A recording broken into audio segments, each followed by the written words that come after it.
Has the smartphone peaked? In his keynote address at the Macworld Conference and Expo in January of 2007, Steve Jobs introduced the world to the first-generation iPhone.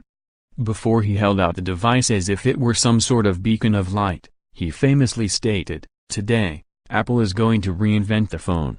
How right he was. Regardless of your feelings about Apple, the iPhone, or Steve Jobs himself, there is no denying that the history books will chronicle the evolution of the mobile phone in two categories, pre-iPhone and post-iPhone. The device was a game-changer and it reinvented the entire mobile phone industry. In the 11 years since, mobile phones have gotten bigger, faster, and more powerful, armed with features that even Jobs didn't anticipate.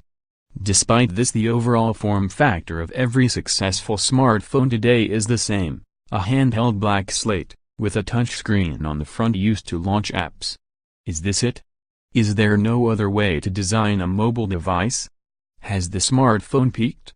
Amazon in the early 1960s, the first push-button telephones made their debut at the consumer level. The rotary dialer held on strong for many years after, but eventually completely disappeared. Operating a push-button telephone was simply faster and easier.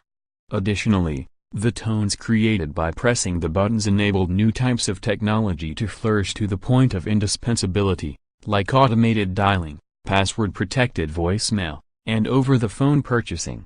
55 years after push-button phones became commercially available, and what do we have on our desks?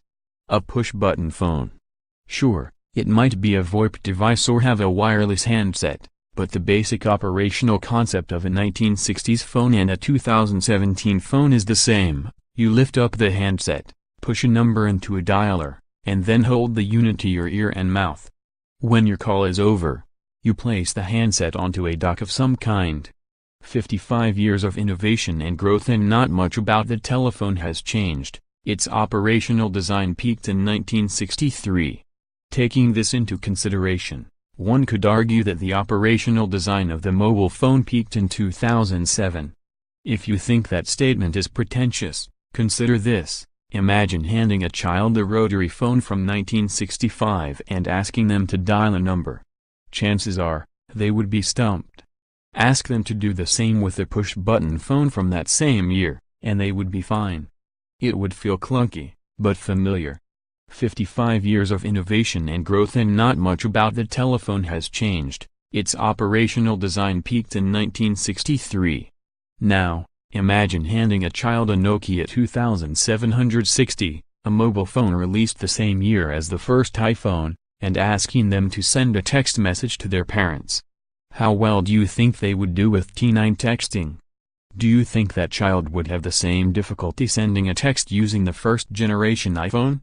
The idea that mobile phone technology moves at a breakneck pace is only half correct. New phones are announced every day. Many of them claim to have a new feature that will change the industry as we know it.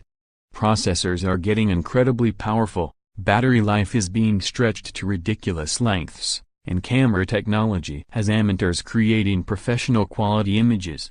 But no mobile phone has moved us away from the touchscreen black slate design. The details of phones are evolving rapidly, but the core hasn't changed at all. Of course, that hasn't stopped many designers from trying. The 2017 ZTE X&M looks like a regular smartphone, albeit a bit bulky. Its heft is because the back of it flips out to reveal an entire second screen, thus making your rectangular phone a much larger square. It's a novel idea, though the phone isn't generating a ton of buzz. Samsung tried its hand at a smartphone with curved glass when it introduced the Galaxy Round. It looks like someone took a Note 3 and squished it into a concave curve. Once again, it was praised by tech review sites as being forward-thinking and offering some benefits, like reduced screen glare. But had dismal sales. BlackBerry tried in vain to bring back the physical keyboard this year with its "Don't Call It a Comeback Phone," the keyone. A small subculture of BlackBerry and physical keyboard enthusiasts scooped up the device when it was released, but the majority of phone buyers didn't want or care about physical keyboards. There are still efforts in the pipeline. The upcoming Galaxy X is heavily rumored to include foldable glass. The middle back of the phone will probably be hinged like the Lenovo Yoga line of laptops, and when you want to put the phone in your pocket, you'll close it up like a clamshell. Glass and all. It's an exciting thought. But will the masses buy it? Probably not.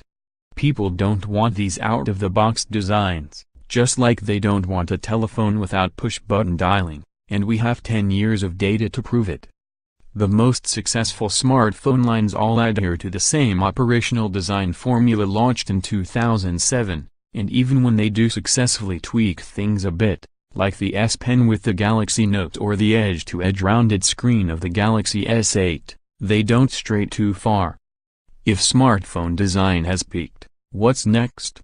What is going to break the mold? The original Star Trek series is notorious for creating fictional technology which now exists. Perhaps the computers of Minority Report will become a reality, and we'll manipulate our future smartphones without even touching a screen. Maybe the biological implants seen in the television show Black Mirror will be all the rage with the kids. Perhaps the voice-controlled hologram technology in Blade Runner 2049 will take over. For the industry to be completely upended, the device would have to be so radically different from what you hold in your hand that it wouldn't even be a smartphone anymore. For the industry to be completely upended, the device would have to be so radically different from what you hold in your hand that it wouldn't even be a smartphone anymore.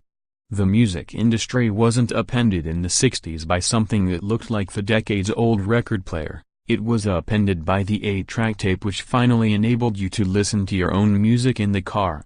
You can't hold an LP record in one hand and an 8-track tape in the other and see the progressive baby steps between the two. You see one technology in one hand, and a different technology in the other. Likewise with VHS tapes and DVDs, candles and light bulbs, or condoms and birth control pills. Whatever the next big thing is, you shouldn't hold your breath for it to come along. The push-button phone is still alive and well a half-century after its release. The standards-like mobile device trend started only 10 years ago. It's a safe bet the mobile device you buy in 2027 will operate in much the same manner as the one you probably just used to read this article. Your source for all things Android.